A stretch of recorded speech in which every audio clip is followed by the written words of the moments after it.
Bonjour à tous. La Jeune Chambre économique de Monaco a le plaisir de vous faire rencontrer aujourd'hui Marion Solaire. Marion, bonjour. Bonjour Jessica. Nous avons l'honneur de t'avoir parmi nous aujourd'hui pour en savoir un petit peu plus sur ton parcours et évidemment ton parcours professionnel et ton parcours au sein de la Jeune Chambre. Pourrais-tu d'abord te présenter auprès de nos auditeurs? Bien sûr, donc bonjour à tous, je m'appelle Marion Solaire, donc je dirige la société Actis en Principauté de Monaco et je suis présidente de la Jeune Chambre économique pour l'année 2021.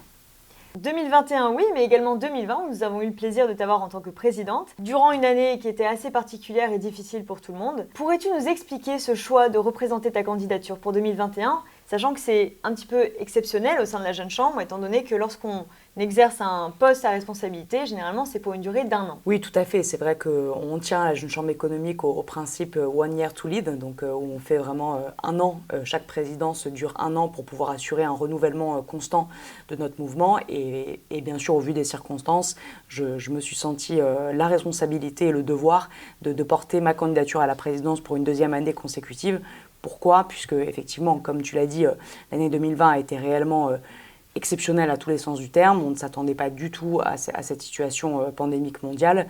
Et en réalité, la Jeune Chambre économique a connu vraiment 2 volets dans l'année. Il y a eu un premier qui était très orienté autour de l'action concrète de nos événements. On avait fait tout un travail de préparation pour faire une belle année 2020, en présentiel bien sûr, avec du public, et on s'est vite rendu compte que c'était juste impossible. Donc on a eu une première phase, j'ai envie de dire, de travail très intense pour pouvoir réaliser un certain nombre d'événements comme des petits déjeuners, comme des formations sur un format en ligne, le concours de création d'entreprise également. Et finalement, rapidement, on s'est rendu compte que cette situation était partie pour durer et que là, il fallait aussi nous recentrer sur les bases du mouvement, notre vision, notre mission, les actions qu'on mène aussi aujourd'hui. Est-ce qu'elles sont en phase avec la création de valeur qu'on souhaite apporter en principauté? Et donc, on a fait tout un travail de refonte avec l'ensemble des membres, bien sûr, qui ont été très actifs, et également le conseil d'administration.